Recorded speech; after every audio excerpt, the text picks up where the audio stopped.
June, Okay, early May early. to mid June, not good. I'll be gone. Good. Uh, then let's see, mid August to mid October, also not good. So you have nothing in July? July's open? So far, nothing. Yes.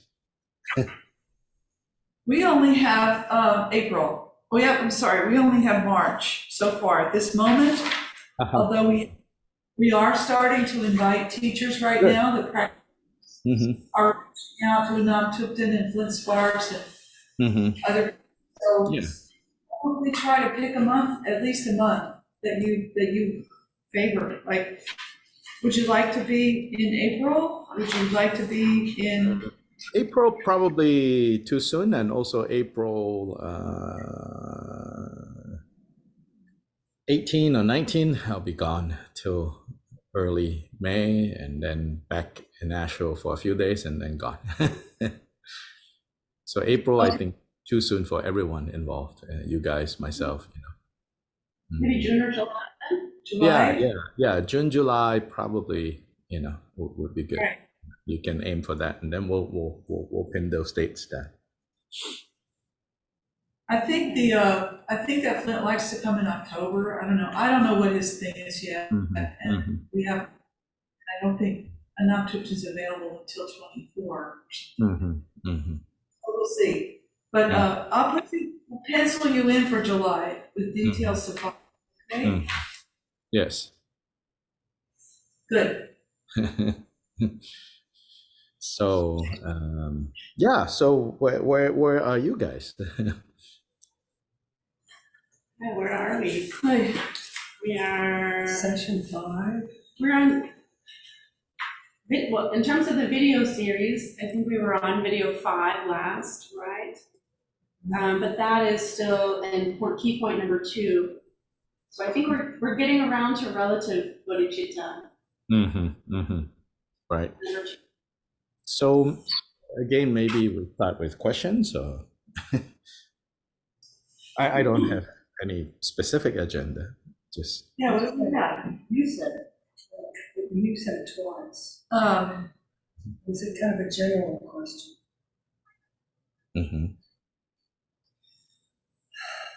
Well, I didn't. What do you guys remember? I have a question that I That's posed. right.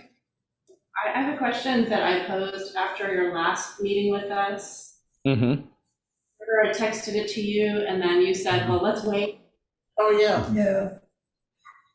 Would that be okay? Just any questions? We'll see. Okay.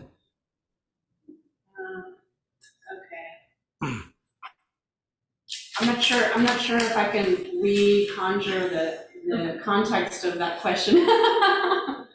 Right. But let me let's see.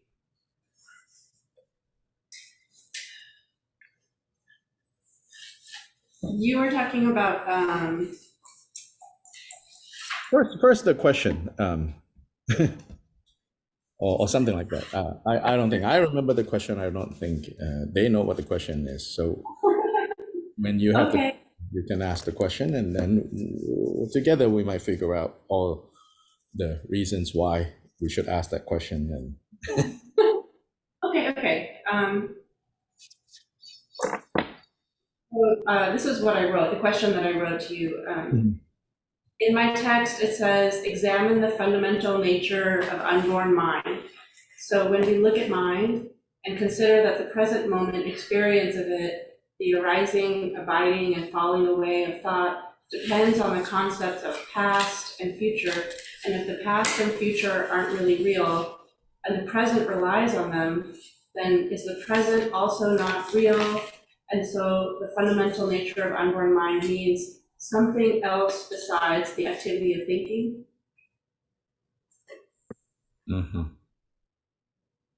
So short answer, yes. Right. Now let's, as in let us, not me, but let's ask question of the question, and maybe we'll get more of. So like, what's really, what's being asked in the question? I think that the main way that you blew my mind was when you were talking about past and future not being real. And so that implicated the present as not being real. Yes.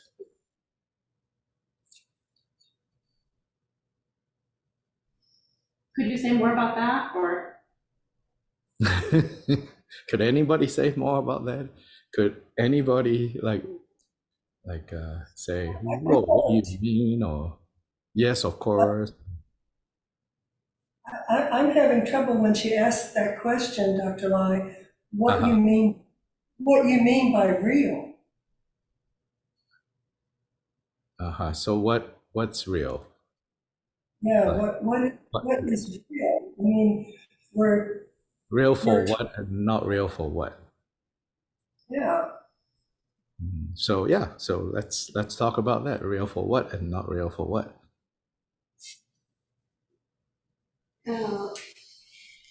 And then my other question is, what does the past, what influence does the past have on the present? Well, there's, from the perspective of karmic causality, past, present, and future, of course. Whatever shaping you give to things, events, mind, all of that ripens into what's in the present, and then what arises in the present shapes what's happening in the future. So from the perspective of karmic causality, asking questions and looking deeply into causes and effects of past that leads into past, present, and future, very important. Now, in the context of training in ultimate bodhicitta, right? What are we to do with past, present, and future? Particularly these moments of mind that we designate past mind, present mind, future mind, or more specifically, a past moment of mind, a present moment of mind, and a future moment of mind. So it's in that context, more specifically, that Melissa's questions comes up from. So Melissa is teasing out the implications of if we say, if we can see, right, a past moment of mind, which maybe in simple language, what I was thinking before, or that moment of time that I call before, since time is measured with, awareness of, the next moment that I am going to think, if those two moments are not real, and so what do we mean by not real? Yeah, so that's one question to ask, right? Yeah. Real enough for what and not real enough for what?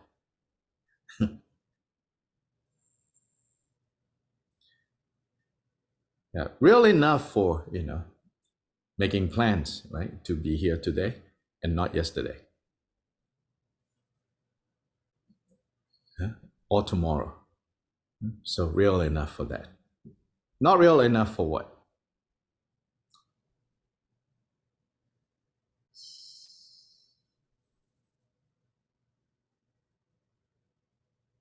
Yes. When you ask a question, are you seeking a response, or are you just raising the question before you answer it? I'm raising a question, Not real enough for maybe knowing what our present experience is. yeah, not real enough to serve as witness for the present mind.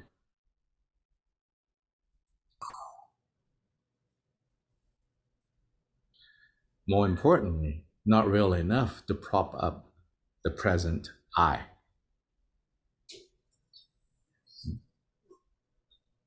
So the present I, me, its existence is based on having a previous I, me, and a future I, me.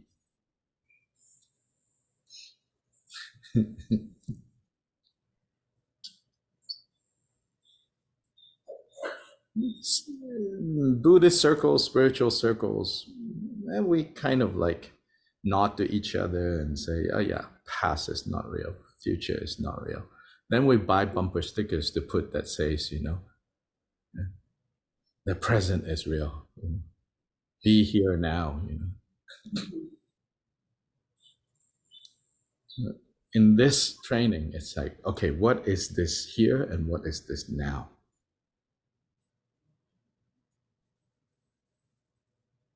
And so when it says here in this Lojong line, examine, look into, in other words, right? Examine, look more closely.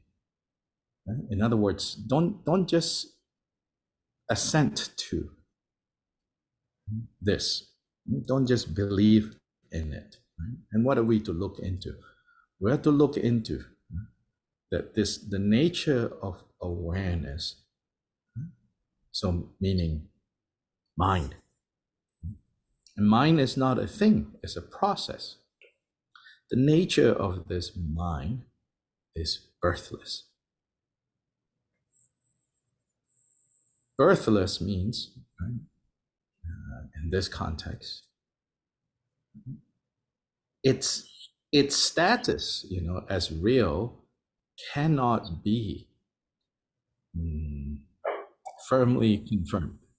It has been rumored, right, to be real, and we bought the rumor, and so much of everything that happens in this world, outside world, inner world, is based on just assenting to, agreeing with, oh, this I is real.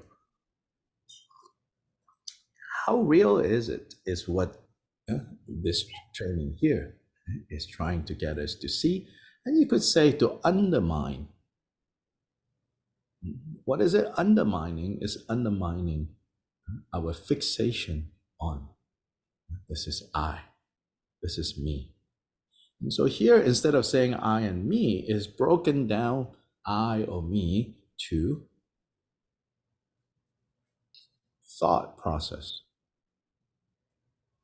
This process that we call thinking or feeling, or more general in Buddhist terms, knowing.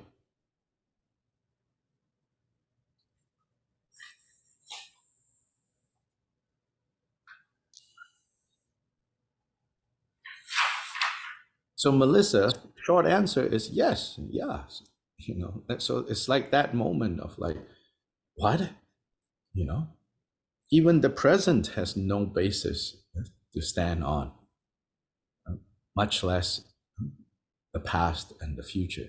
So then past, present, future just collapses. Now, in the training, maybe the first time you hear that, it makes an impact, and the trouble with that is that after that, the impact, kind of diminishes. It becomes an amulet that we wear for protection, then we stop being careful.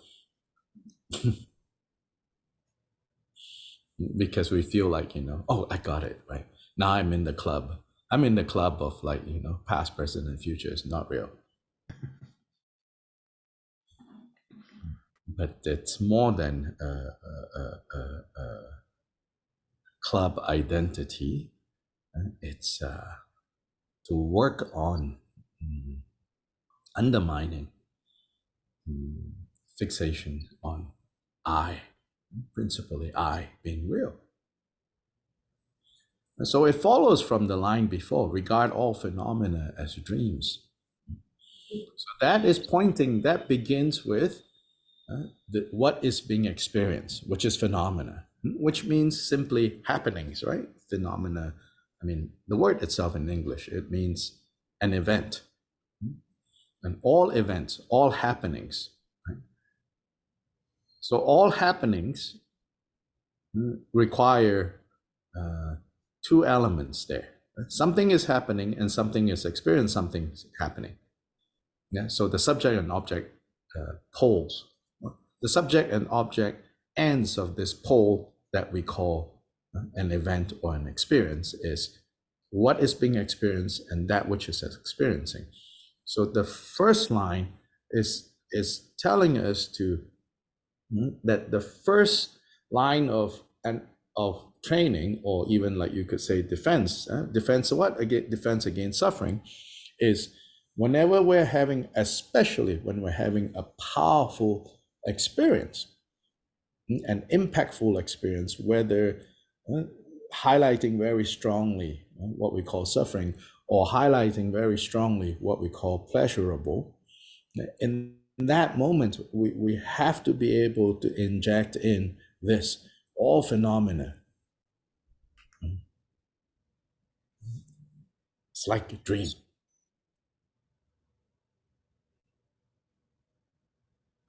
So that's the objective end of the experience being understood as dreamlike. Dreamlike is basically a synonym for not real. Real enough to do some things, not real enough to do other things. Real enough to cause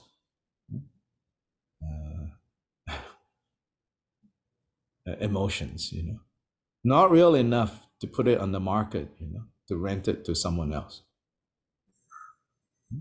But we often behave as if it is real enough, to put it on the market and to try to convince people to rent it or buy it. Then the second line, to examine the nature of birthless awareness, is now trace this back to the subjective end of the experience. So there's a subject and there's the object. So the first line is pointing to the unreality, lack of fixity, lack of reliability. Depending on context, we could also say that. Lack of reliability of things out there. Things out there includes like even just our thoughts. Our thoughts are things out there for all intents and purposes. And table here, things out there. iPad, things out there. All my cherished values and dreams and hopes for the world are things out there, basically, because subject, object, that's the object. Thoughts are now objects. Then the more basic experiencer, whatever that is also addressed here now in the second line. Examine the nature of that experiencer, and you will see that it's birthless. Birthless means it has never really been there. In this context, birthless means that it's never really been there. It's only what we call. So to state all of these two lines in a different way of stating it, we would say they only interdependently appear and they prop each other up interdependently. And so they are very fragile and they will change. They are unstable. Can we see that they are unstable? Can we see that they are not sure? They cannot be relied on.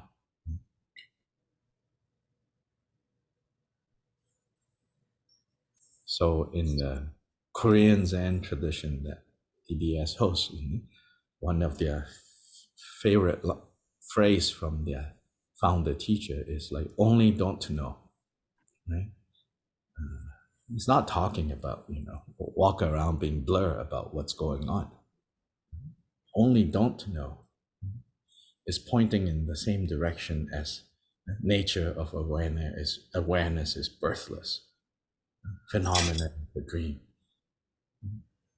In the Thai forest tradition, the expression translated into English is not sure, uncertain.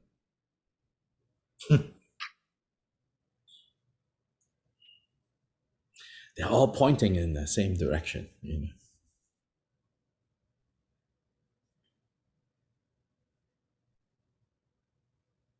Then the third line here, now, even with regards to this analysis, even with regards to this method, even with regards to this technique to help you, right, see all of this, now drop that.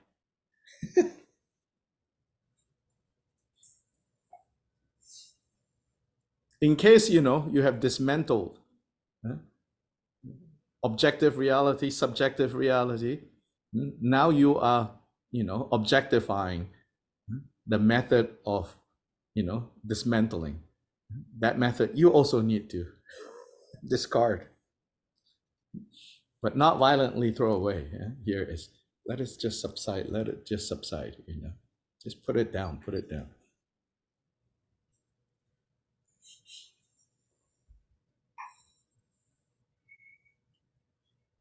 Next line, now really put it down, now really settle into, in this text is called the alaya state. Other context, alaya means something else. Here, alaya is basically nature of mind, Buddha. Elsewhere, alaya means something related to the basis of existing in samsara. So this has caused some confusion. Here, alaya is talking about that the ground of being, so to say. Now, you put down, you put down the method that led you to like an aha moment, right? You put that down, and now you further settle down into this settling, to settle into the alaya state. These 4 lines is for the formal training, the sitting on a cushion training, sitting on a chair training, sitting on a bench training. 5th line is off cushion. In some ways, 5th line off cushion is the summary of the 4. Like, what is the take-home lesson? The take-home lesson is you are to walk around like you are a child of magical illusion. Principally you, like a child, meaning produced from magical illusion. Like, how do we exist in the world as a child of magical illusion?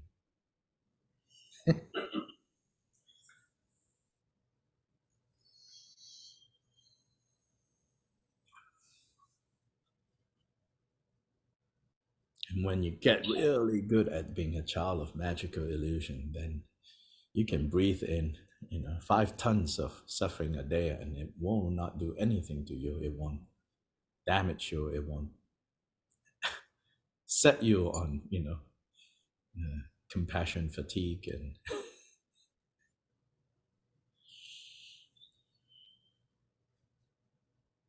and so then, of course, if you already fully able to embody being a child of magical illusion, then no need to train in relative bodhicitta, because relative bodhicitta would have been actualized. So of course, we are not yet. So don't think that you have to be until you fully embody being a child of magical illusion before you can start training in taking and sending alternately. But you do need to have a good grasp of, a good understanding of, a good experience even of ultimate bodhicitta.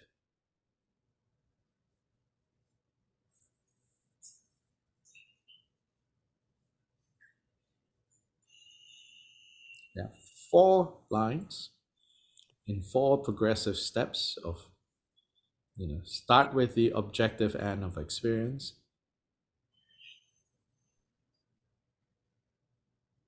proceed to subjective end of experience, put down the method, now truly rest in that which is. 4 lines.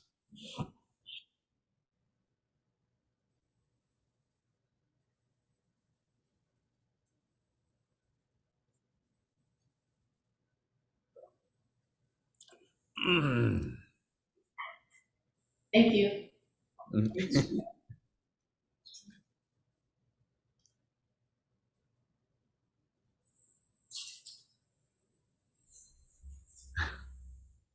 One question I had written down from last week was that some of the books we read are saying you have to do the relative first, and then you can do, and then you can do the absolute.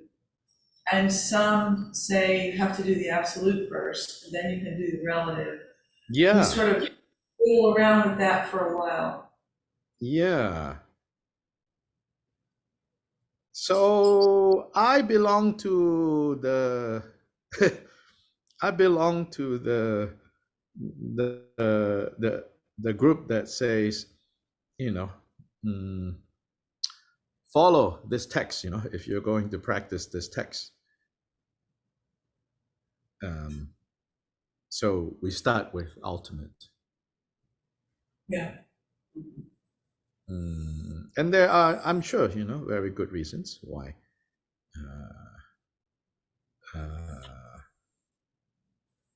Those who say, you start with relative first.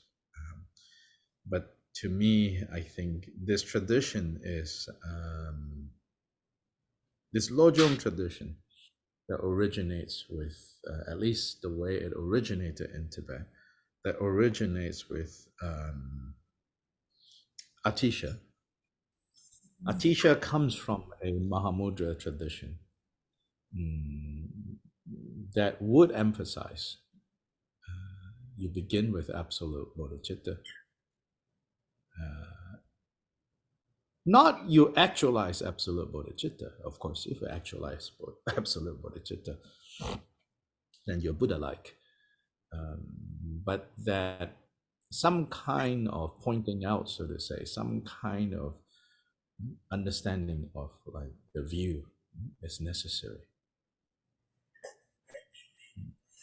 before we embark on cultivating love and compassion, which is the front face of relative bodhicitta. Now, there were Gelugpa masters, historical Gelugpa masters, who actually changed the order of this text. They rearrange it, and sometimes they don't put a footnote. They will say, they will take the 5 lines from the absolute bodhicitta and bring it all the way to the end and stick it there.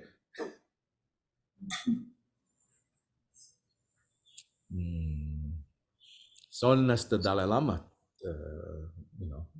when he, I think, one time when he taught this text, I saw, he basically follows that outline. He takes it and puts it at the end. So that's a much more kind of like, what you call like strict stages of the path, right? Which in one context, Atisha taught that. But this comes from like an extraordinary Atisha tradition. In fact, Atisha's own time, he said to his disciples, don't teach this to other people. For the other people, they can do the other things. This one, you practice secretly, then later, when you gain real experience, then you can share this with others. So that's partly why, in some of the commentaries, they say, do this first, and they change the order. It's not without good reason. I get that. But for me, I feel that there's an integrity to this text. And I've said many times, I think, I'll repeat again, I see that there is also an integrity and a power to the 7 points. Don't dissolve the boundaries into, like, I don't know, 56 slogans or whatever. There are 7 points. Each of the point, the slogans, if you want to use that word, the statements found in each of the points operate within a particular context. Not that you cannot, like just take one and go with it. Sure, you can. There's nothing negative in any of these statements, right? But I think we lose the power of this text when we don't pay attention to the structure and the sequencing of the structure. Then,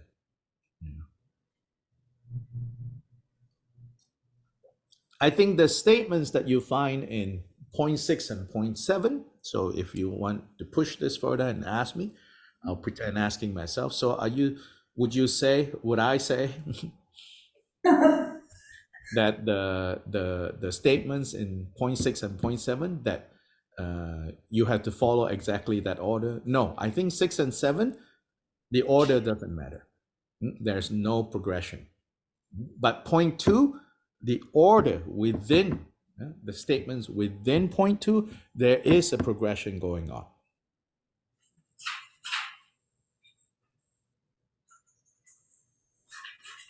So then that, there is important.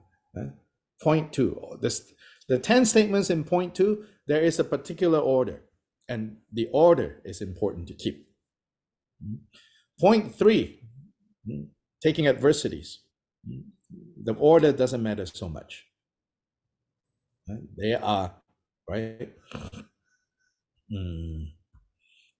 6 things, 6 areas that you can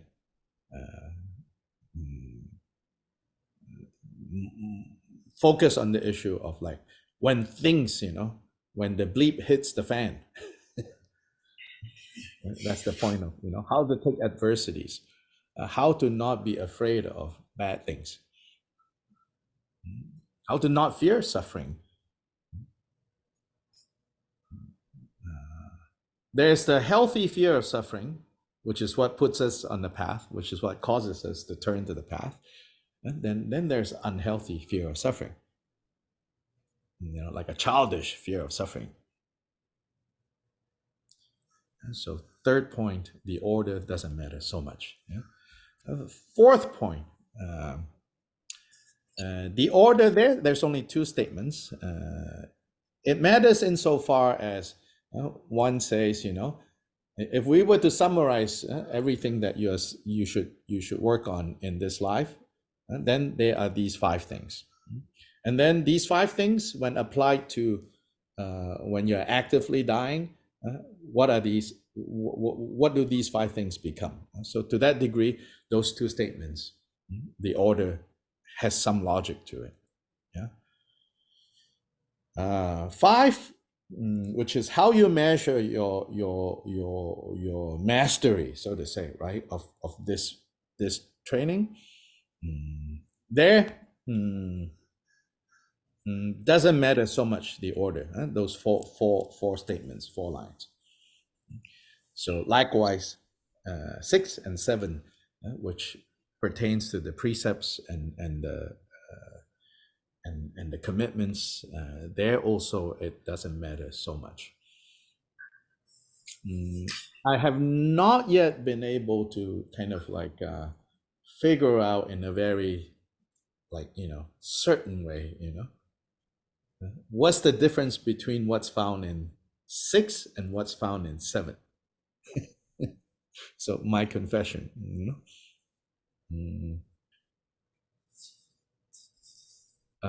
I think what is in 6 is what's in 6, although not every single statement in 6, but I think what's in point 6 is basically things you should not do, and then what's in point 7 is things you should do.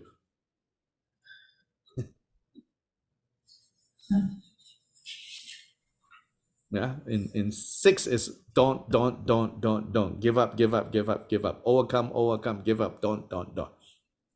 Yeah? So that's called commitments. That's samaya.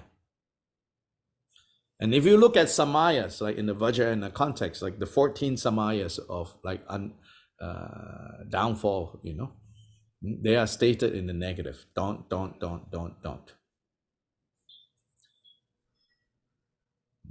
Then the guidelines, or the precepts for mind training, they generally they are, do this.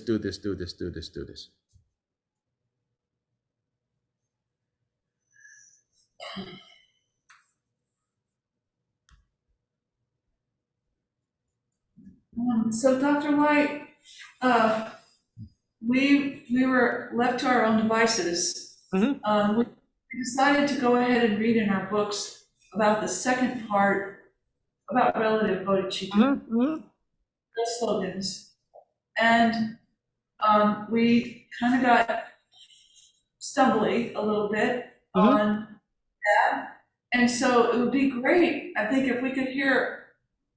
I'm interested myself in the transition from relative practice from absolute practice to relative practice. Yeah. And what you said today that stands out for me is like, if you really can be a child of illusion, then you can take on all the suffering you run into without it hurting you.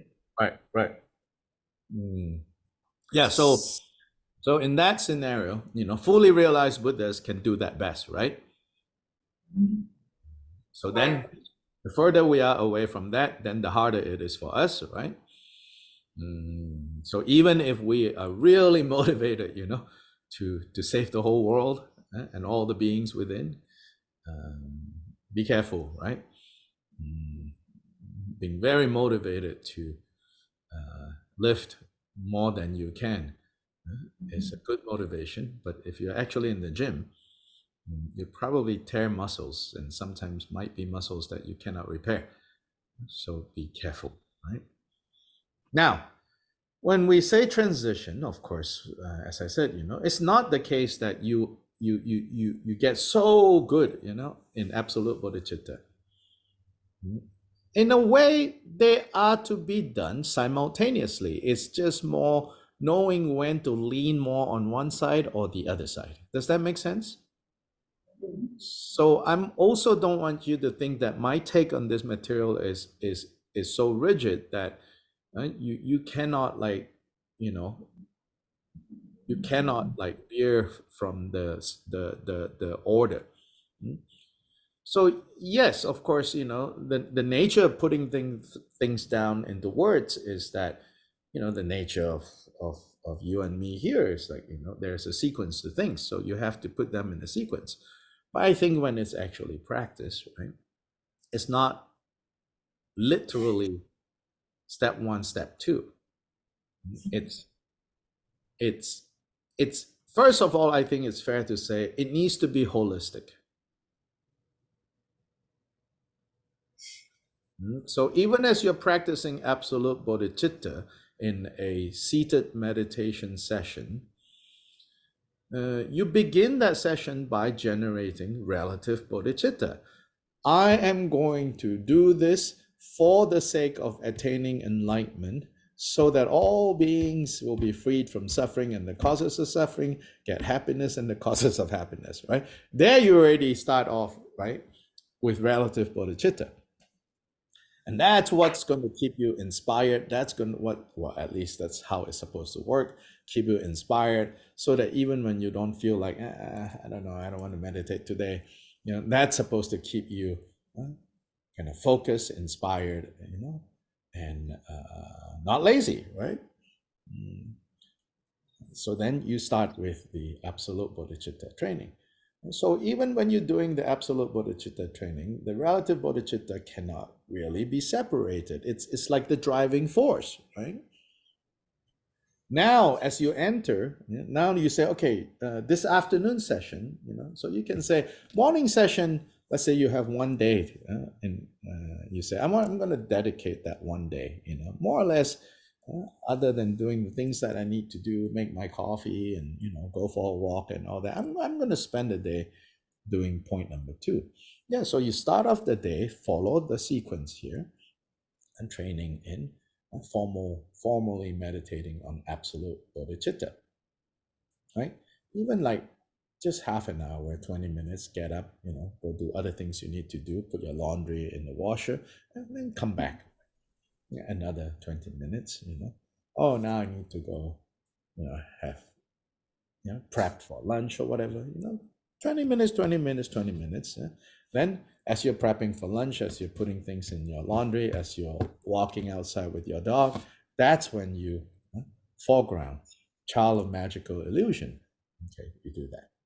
Then you say, okay, in the afternoon session, I'm going to focus on the trainings provided here for relative bodhicitta. Yeah? So that's when, then when you sit down, it's not like your absolute bodhicitta training poofs. It doesn't poof. Now, what's serving in the background? If relative bodhicitta is the impetus that keeps your training in absolute bodhicitta, I would say then absolute bodhicitta serves not so much as an impetus for your relative bodhicitta training, but as a safety net for your relative bodhicitta training. It's the guy that you ask to spot you, as you lift. But generally, don't get a guy that is smaller than you to spot you when you're doing the heavy lifting. Yeah. Not that I have lifted even once in my lifetime, but I see, So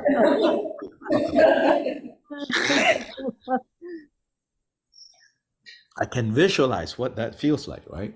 You don't even need to have done it to know. Don't get a guy that's smaller than you to spot you, So that's like saying if you don't have any sense of absolute bodhicitta, you're going to get that guy to spot you?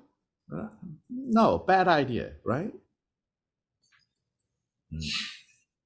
So now you sit down, you say, okay, now the first line of training in relative bodhicitta is train in taking and sending alternately.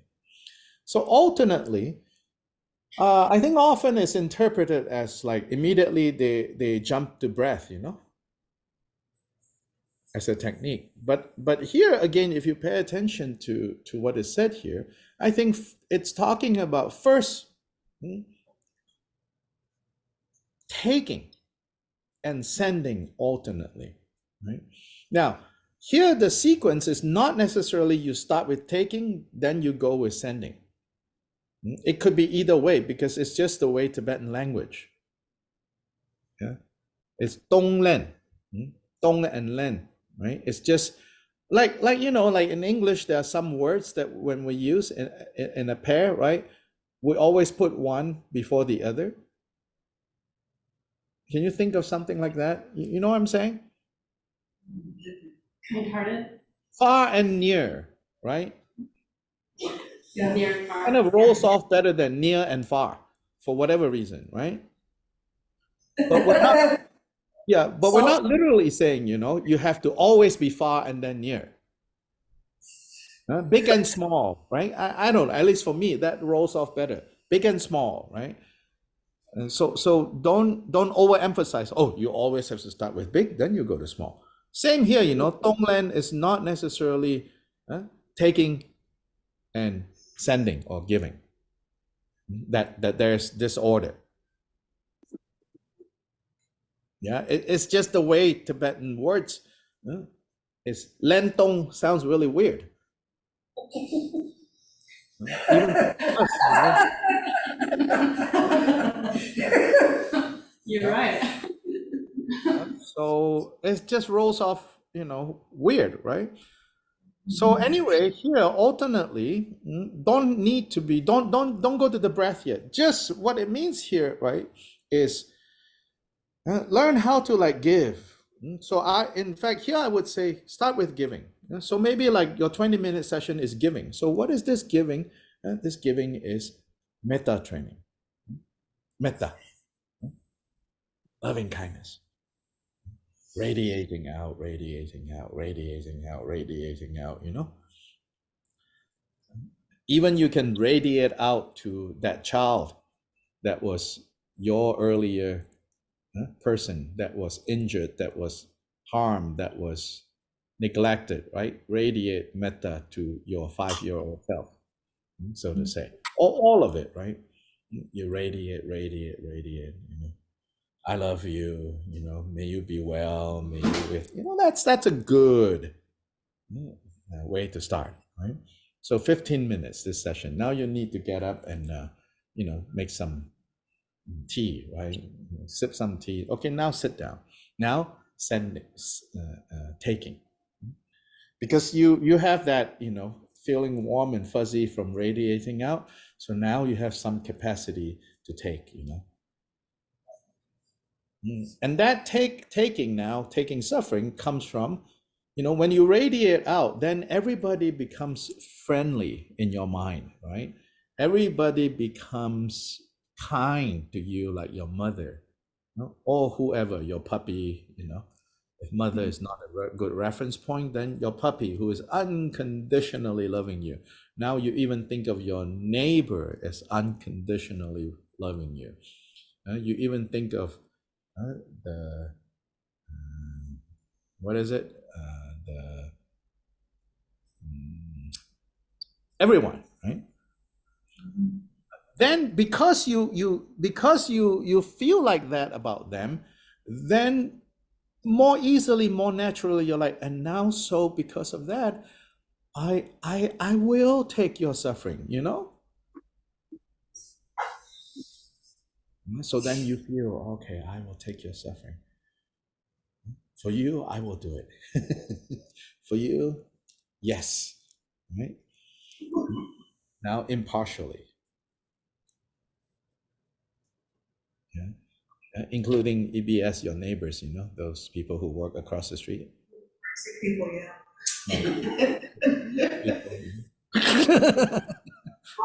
Republican lobbyists Oh, are yeah. overdoing all kinds of bad. That's true. I will go the distance, right? And so that's the taking, right?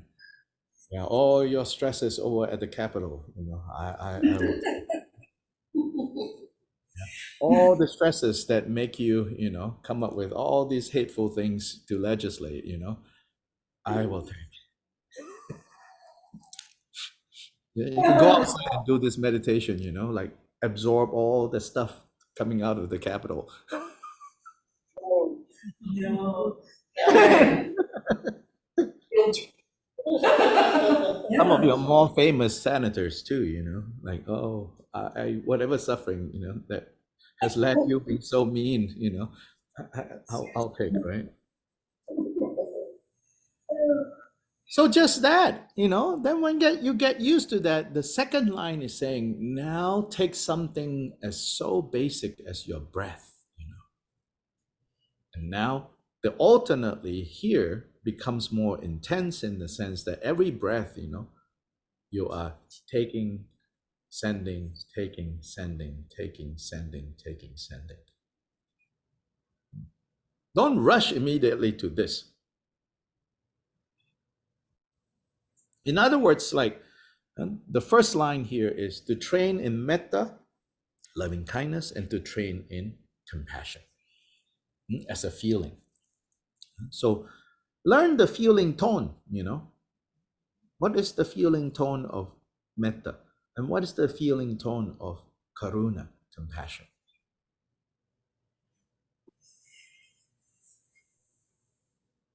So we did a retreat on the metta side of things, you know. Maybe the recordings there, you know. Good to review some of that. Yeah.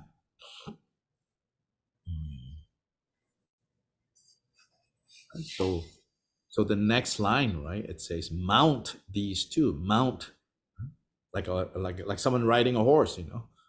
Mount these two, love and compassion, onto your breath. That is when breathe in, out, in, out, in, out. Yeah, so for relative bodhicitta, there's only 2 lines, you know, that it pertains to on the cushion training. The other 3 lines are off-cushion training. In a way, yeah, it's about doing, It's about doing. It's about off-cushion. Whereas ultimate bodhicitta training is more about on-cushion. It's about changing attitude. This relative bodhicitta here in this context is changing the way we are in the world.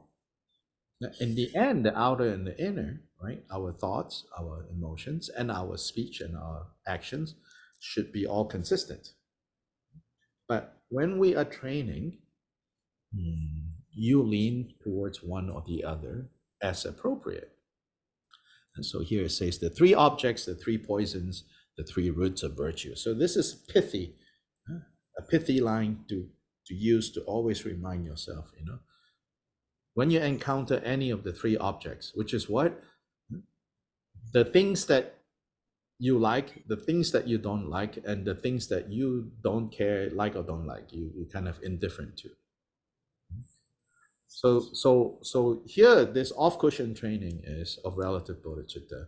When you encounter, something, some person, some situation that you like, immediately warn yourself, the poison of attachment and control.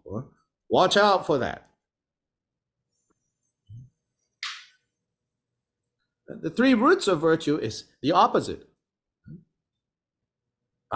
Instead of attachment and control, is relax. Don't grasp. Don't try to control the conditions that we like, the conditions that give us pleasure, the things, the people that give us pleasure. Likewise, when we encounter off-cushion, which of course constantly will encounter these things. Now they are the objects that annoy us. Yeah, again, walk out and stare at the Capitol, right? Watch out, aversion is arising now. And non-aversion is the opposite, the roots of virtue. And so that line is very pithy, They're basically like, don't care. And the 3 poisons that go with that, and then the 3 counter, the 3 antidotes. So that's one kind of guideline, one thing to carry with you as you train in relative bodhicitta in day-to-day interactions, right? Then, in more general terms, in all activities, train by means of the words, meaning try to remember these slogans. And this is like a very, very effective way. So again, maybe you want to very literally follow what it's saying, train by means of the words. So then the more you're able to remember these words, then the more you're able to do. But then if you say, I have a hard time remembering the actual wording of all these statements, of all these slogans, no fear. Don't be discouraged, because I don't think you have to be that literal. What is saying here, trained by means of the words, to me, at least one implication of that is, to the degree that we're able to frame all our experiences in terms of Dharma, to that degree, we can see more clearly about what is it that we are presented with. And so the words can even be, when we experience suffering, we say, it's the nature of things to fall apart. And so that's training by means of the words. You contextualize. You put things into a skillful context for understanding and for relating to them. So in all activities, train by means of the words. Then another reminder in this, the last reminder here is, as for the progressive order of taking, this one is a very good one and very important. I think sometimes not noticed or just passed through very quickly. As for taking, so now what are you talking about? Taking suffering. So no particular line that addresses the giving of happiness, because that one is almost faultless. If you're able to give happiness, the more happiness you give, the more happiness you'll find. But taking of suffering, ooh, that's a little,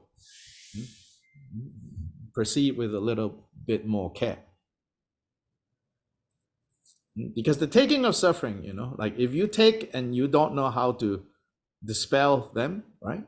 If you don't have, child of illusion as your safety net, then taking can be, right, difficult. So then here it says, start with yourself. What does that mean?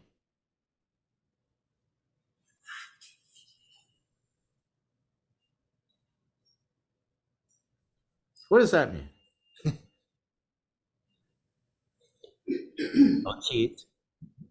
What do you think it means? Does it mean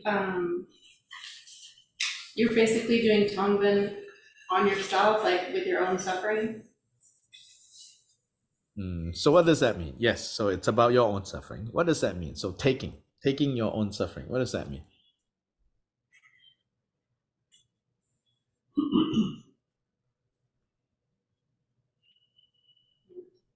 What should you develop here? Compassion for yourself. Passion for yourself. Okay, what does that mean? Would it be sort of seeing through what the causes of suffering is and the nature of it? So it means, right, now don't fear your suffering. Don't whine and complain. I mean, quite normal. It's normal, when suffering comes, you're like, no, right? And then we are more sophisticated. We are Buddhists, supposedly, right? So we won't outright say no. We will just say, but this is so inconvenient, the timing.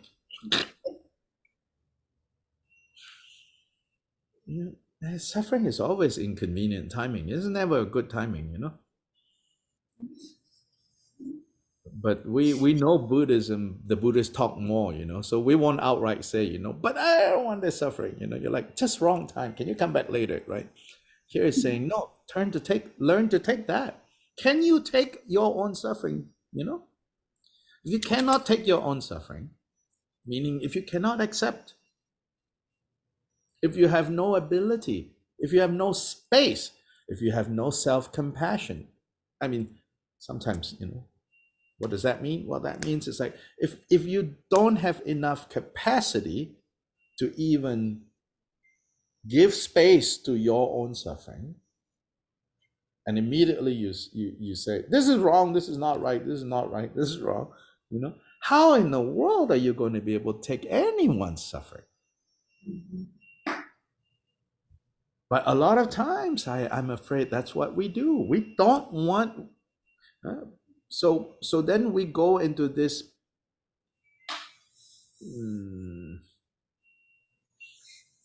this fantasy world of taking other people's suffering, and we become very annoying to other people.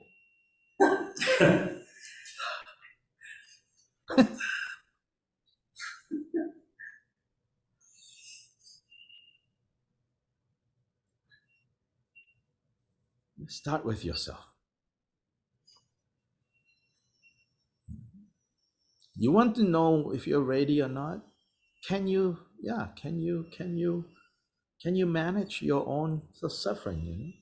And then as a training, they even say, you can even visualize or imagine, all the sufferings that's going to come next year.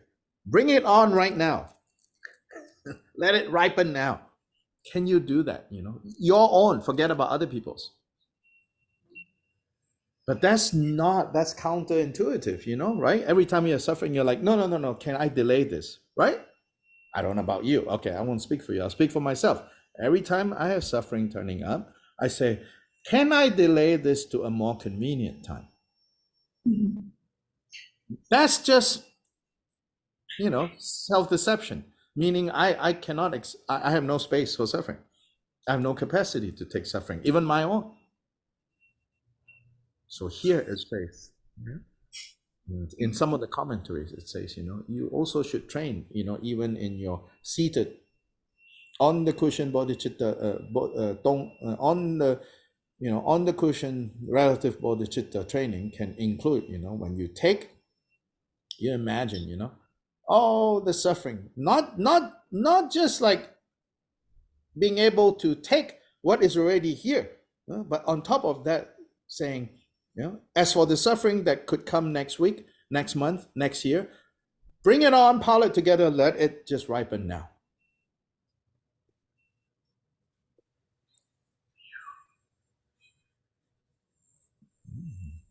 That's like, can't do that. Don't want to do that. Right?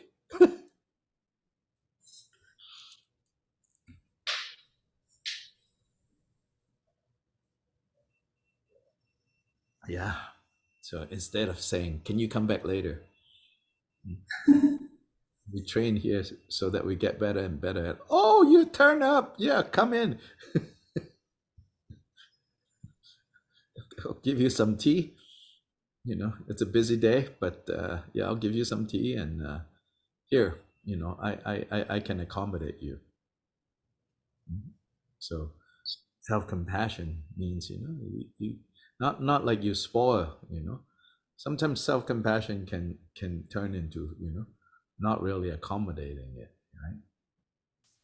Self-compassion is good in the sense of like, stop beating yourself, right? But more than that, right? It's having a different relationship with the unpleasant things that turn up in our lives.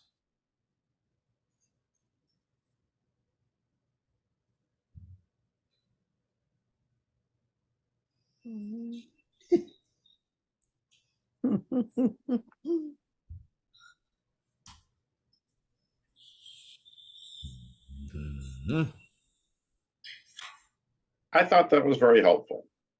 Oh, I didn't good. really understand I did not really know how to understand that. And now I at least have something to look at. So thank you for that. Yeah, sure. Yeah, these Lojong teachings are, yeah, they are like the bread and butter.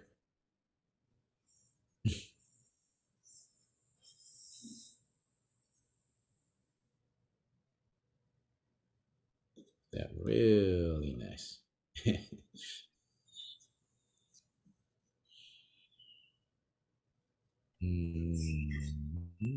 Yes. Are you willing to comment on something earlier, or do you want to continue moving forward? I don't have any plans.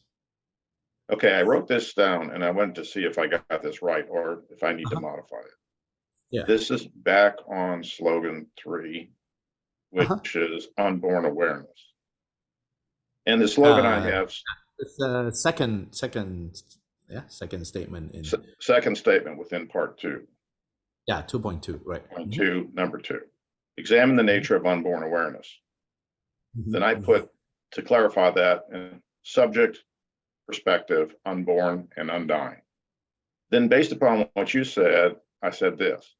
Here unborn. So here, unborn, maybe no need to go to undying yet, just not born. Okay, so. Reason is, I'm sure some commentary will talk about the unborn and therefore undying nature of awareness. Yes, I'm sure. But here, Makie is it's not unborn like yet to be born. It's like it's never come into existence, meaning illusory. Okay, actually gets to the main question then. Yeah. Then what I added to that, here unborn can mean not real. And I put in quotations and Yes. in parentheses, subjective illusion, Yes. or totally real, absolute awareness. Yeah. No. No. Okay, so that's not right. How would you change that? Yeah. Not totally real, but no reliable status. Okay. No fixity. Okay, so that's why you got rid of the undying.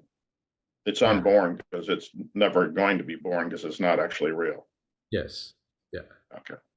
Thank you for that clarification. So so another way of stating it, perhaps without such bombastic language, right, is that interdependently arising.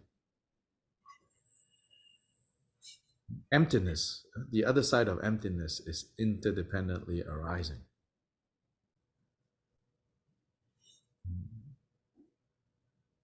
Well, that does motivate another question if you're willing.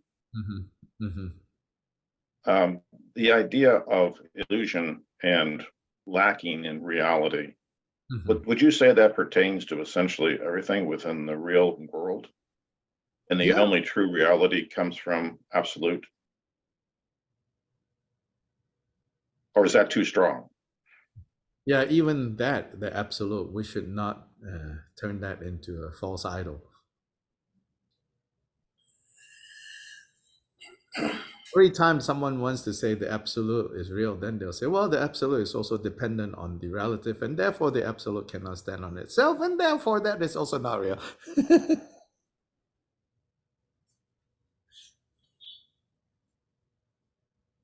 Real in Buddhist talk, right? Real needs to have one quality.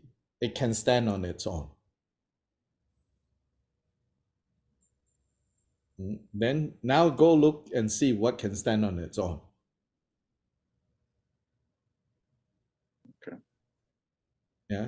And as it turns out, nothing can stand on its own.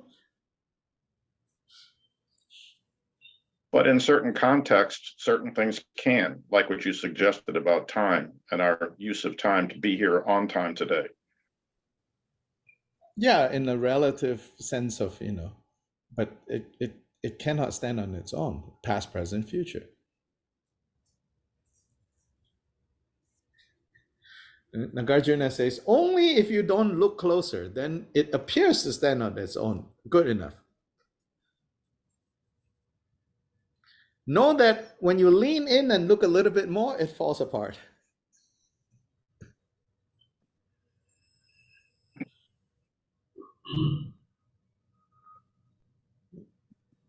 It's very fragile.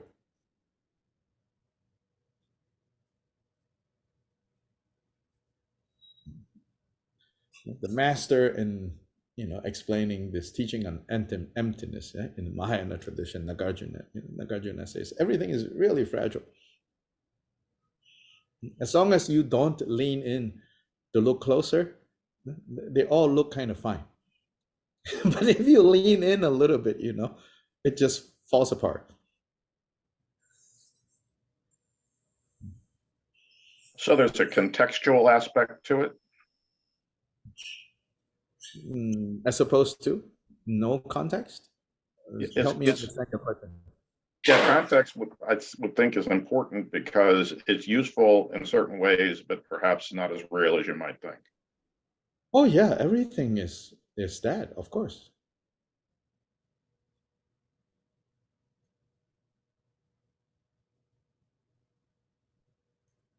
Well, as you can tell, we're struggling with the concept of real and not real. I don't have to.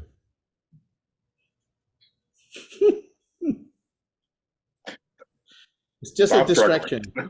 It's just a distraction. These words, real and not real. Just a distraction. If So I'm better to yeah, go ahead, Jim. If I'm understanding this, it's kind of letting go of having to know so much and being kind of we're comfortable living in this cartoon world. This Yes. Yeah. Correct. Yeah, a more Zenish quality would help, you know. So only don't know.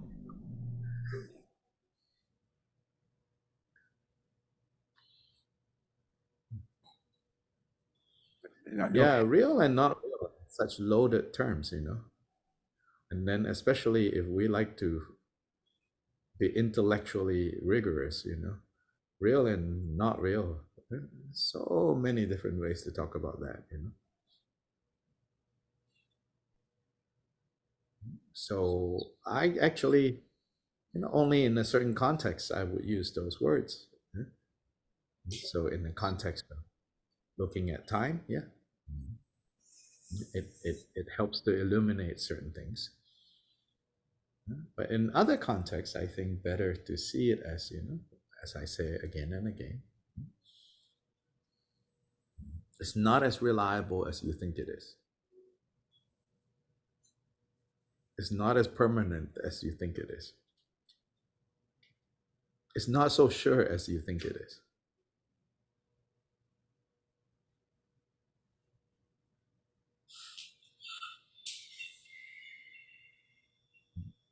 Then doesn't matter what words you use, you know.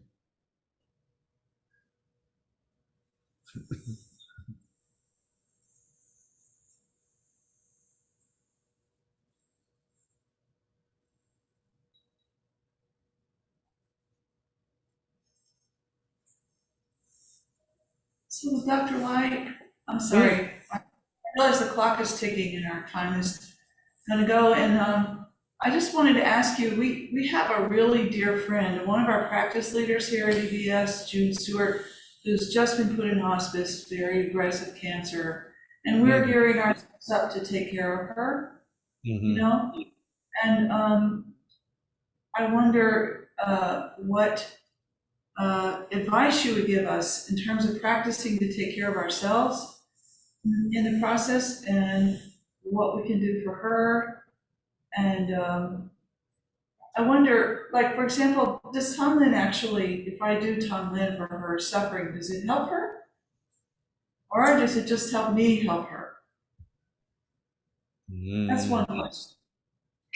Yeah, maybe not Donglen. What? Maybe not Donglen, you know. Okay. But ask if she would like for you guys to do Tara, you know, practice. She does want us to do Torah practice. So then you do Tara practice. Okay. Particularly, there is a Tara dedication prayer that she can do, you guys can do when you visit her, do together with her. It's the one that actually I can send you because I compiled this short Tara thing for a friend. Okay. I'll send it to you, and it's a Tara dedication prayer composed by a very famous teacher, Sarah Kandro, a woman teacher. It's Chajel Rinpoche is one of Chajel Rinpoche's like root lama. Those of you who know Chajel Rinpoche. So she composed this really beautiful Tara dedication. Talks about, you know, being born in Tara's pure land of turquoise leaves. Talks about, you know, here now experiencing Tara's presence. I think do Tara practice, you know. Thank you. Yeah, so to settle the mind, to settle the heart, you know, that's most helpful, I think, right now. Herself, it depends, you know, how strong she is. If you're not strong, again, now is also not the time to do Tonglen, you know, to try to take other people's suffering. But to settle the heart with Tara, kind of, now is the time to kind of, yeah, help her, help yourself, to settle into a good place.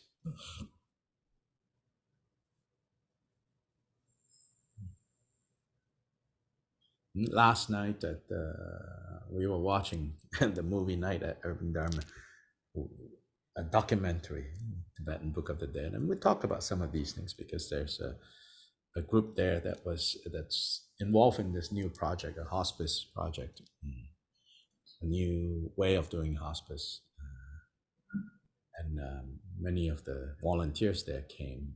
So we talked about, how there are so many different, even within Tibetan Buddhism, then beyond Tibetan Buddhism, there's so many kind of like levels of engaging the practices for different purposes. Sometimes we think that they're all for the same thing, but they're not. They were designed for different, so that certain, all these dissolution in the body, this is happening, that is happening, may or may not be helpful to everyone. But what is helpful to everyone is the baseline part, which is to settle into a good place. That's the kind of like the foundation, as in the most important. So yeah, so I remember her. So I think Tara is something that would resonate for her. So whatever Tara practice you already have, you do that, and then I can send you this PDF I prepared for a friend who is also kind of preparing for himself, his own journey on.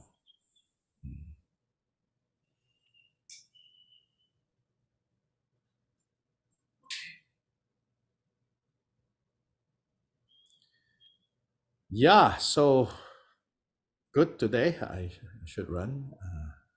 I got to go out and run some errands. Thank you. Thank you, Dr. Lye. It was really good. Hold on. Wait a minute. Melissa, can you make me a co-host? Make you a co-host? Give me superpowers. Let's see. It's a magical Hold world. on. How do I? You hover on the right corner of my screen, or left, however you look at it, and there are 3 dots there. Click there. Participant list. Participants, oh, okay, List. okay, I'll try that. There you we go. There you go. Yeah, that's another way, right? Okay, got it. Do I have superpower? Oh, yes. Now let's see. Is there enough superpower? Oh, yes.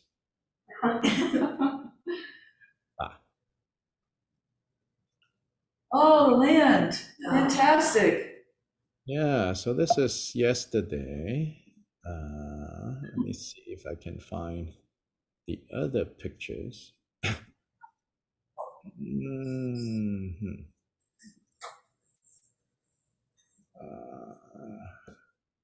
Yeah, so we went to work yesterday on the land, and here are some of the images. So a lot of cleaning up the obvious things. There is a shed with a lot of stuff in there, a lot of bramble. There's this little structure. There's like a root cellar. Like, so bags and bags of trash, and then more kind of serious road work and rocks.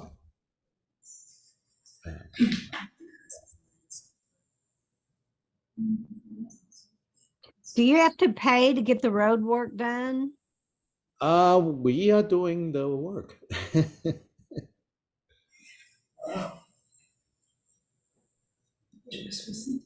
Lots of tires being dumped in a creek, and digging them up, and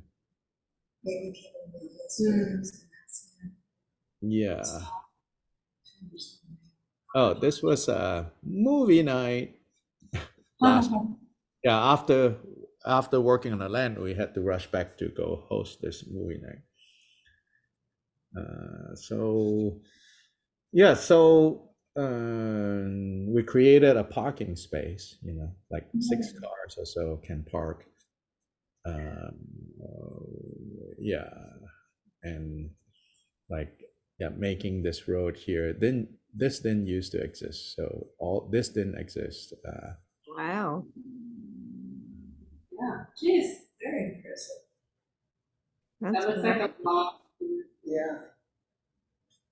a lot of hauling. Yeah. Yeah, so We did our yesterday. yesterday, yes. I might have another, let's see if I can pull it up real quick. Yeah. Let's see. Where is that? Uh-huh. You asking about the menu for the offerings, Yes. for the share? Share. Oh, hold on. Let's see. Oops. Okay.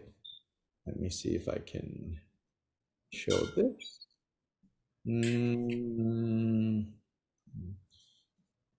Oops. Okay. Okay. Now share this maybe. Share. You can see, right? Yeah. Yeah. So this is a quick view of like so we cleared some trails, kind of, make it easier to walk. And so this is from the site where there used to be a mobile home. So it's an old mobile home site. So there's a well there. So those buildings around that you saw, yeah, we were basically cleaning those, dragging trash out and everything. And parking is also in this area. So this is kind of a staging area that eventually what we need to have here is basically the kitchen, dining hall, and 2 bathrooms. So 2 big public use spaces. One would be the Dharma hall, which could be a yurt, which could be a barn. We don't know. We've not decided yet. Barn, more expensive, for sure. Yurt, more quickly. But there's all kinds of pros and cons that we're debating right now. But that yurt or that barn is like the Dharma Hall 1.0. Dharma Hall 2.0 will be something, more, you could say, I don't know, fancy is the word, because fancy is not really what we want. We want it to kind of blend into the forest and all that. Anyway, the Dharma Hall 1.0, whatever that is going to be, whether it's a yurt or a barn for 4-season use, that will be our kind of proof of concept, so that then if this is the first step, then there's a 2.0. So then the other thing that we need as this first stage is this other area where it's the kitchen, the dining hall with a couple of bathrooms. So this is like the start. This video will start from there, but this video will take you up from there up to the meadow above it. And so that's where we are clearing some of the trails up there. So here.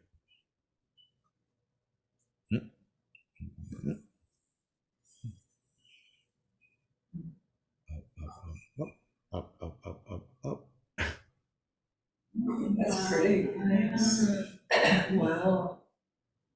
Look at that.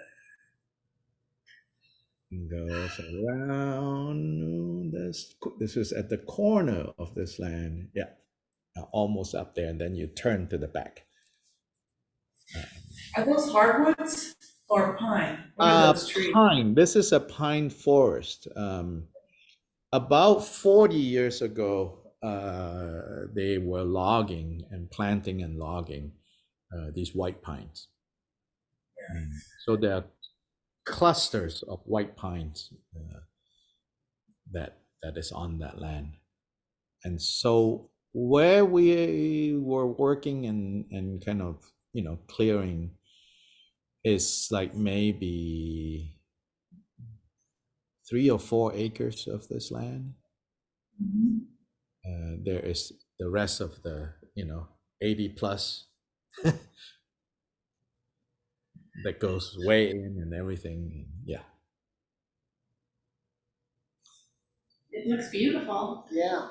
Yeah. So especially when spring comes, summer comes, yeah. So we'll continue to work on like a few things all simultaneously happening. So one is to get all these trails better defined. So then there'll be lots of like forest walking available for anyone who goes up there. Because there's all these old logging roads that we just need to redefine, right? And putting up signs along the way, of these different trails that people can walk. Then putting down the structures, that's both the sweat, the money, the expertise, and all of that. Yeah. Did our checks come in the mail yesterday? Not yet. So maybe Monday or Tuesday. I'll keep you all informed. And thank you so much for this help. This is the foundational level, so to say, of our the money that we need. And so I will very briefly talk about. So more typically, what other people expect, when we're at the stage is an active fundraising campaign. Then the campaign would, include things like, a target, a budget, line items, all of that. And those things are, of course, very important. And as a registered 501c3, as you all know, our books have to be very clear, and anyone and any citizen of the United States who asks to see, has access to that because it's a public, right? It's a public organization. At this stage of fundraising, then even like people say to me, oh, you should ask, head of the order, His Holiness, or some Rinpoche or something to write letters of support and this and that. My response to all of that is like, no, I don't want to do any of these things. I only want at this point support that is given without suspicions, without doubt, that the support that comes from people's heart, because I think it's really important that I don't sell this project, because basically fundraising is a type of selling. I'm creating expectations, excitement, getting this holiness and that eminence and this Rinpoche and that Kempo to write letters and say this is a great project and everything. So I don't want. Even some friends say, I want to go talk to some people I know to help you with this money. I say, no. I said, don't do that. Because they're like, so can you give me more, like concrete, like, how much you need for this? I said, no. I said, this is the foundational period. And this period, I only want, people who, for whatever reason, are inspired to do it, really with like no mental or emotional next to, maybe not completely, strings attached. So in that way, it's pure, So then I feel that then we have a good foundation. Then later on, yeah, we might have to do things like that. But at this level, it has all been very low key. It's all been through, a network of people who. So I appreciate that you all have, been able to help with this. And the pledge is, of course, that we will make it, we'll do it, and we'll do it the right way. So I don't want to sell.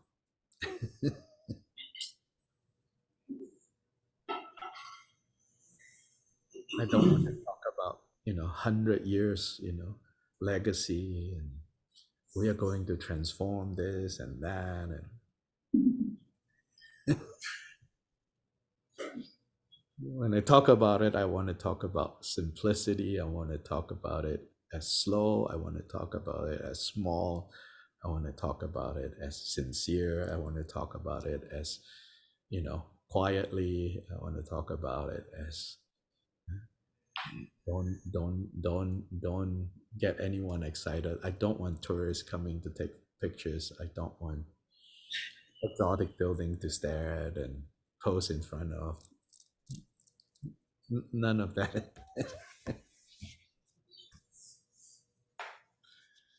I want the only attraction of the place to be,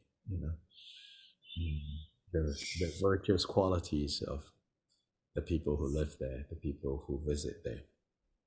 That should be the only attraction.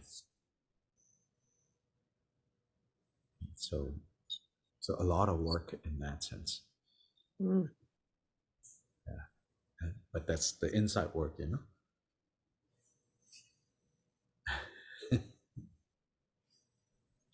No fancy buildings to take photos of, no fancy statues to take photos of.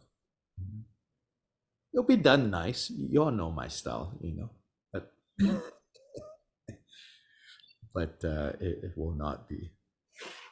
But still, sometimes it's a distraction, when we invest so much in those kinds of things, and it takes the attention away from, at the end of the day, the real beauty that the Buddha taught is the inner beauty that we all have to develop, that we all have to train, that we all have to shape. And so sometimes when we get too focused on the outside, then we are counting on those things to anchor the place, to keep the place going, to keep people excited. Even, I dare say, this is not a criticism of others. It really is about what I'm going to do here. Even like putting up a stupa, I feel it can become a distraction, like, oh, that is going to anchor the place. I say, no, that's secondary. The virtuous qualities of heart of the people who are going to live there, the people who are going to work there, the people that are going to visit there, that has to be the only reason that the place exists.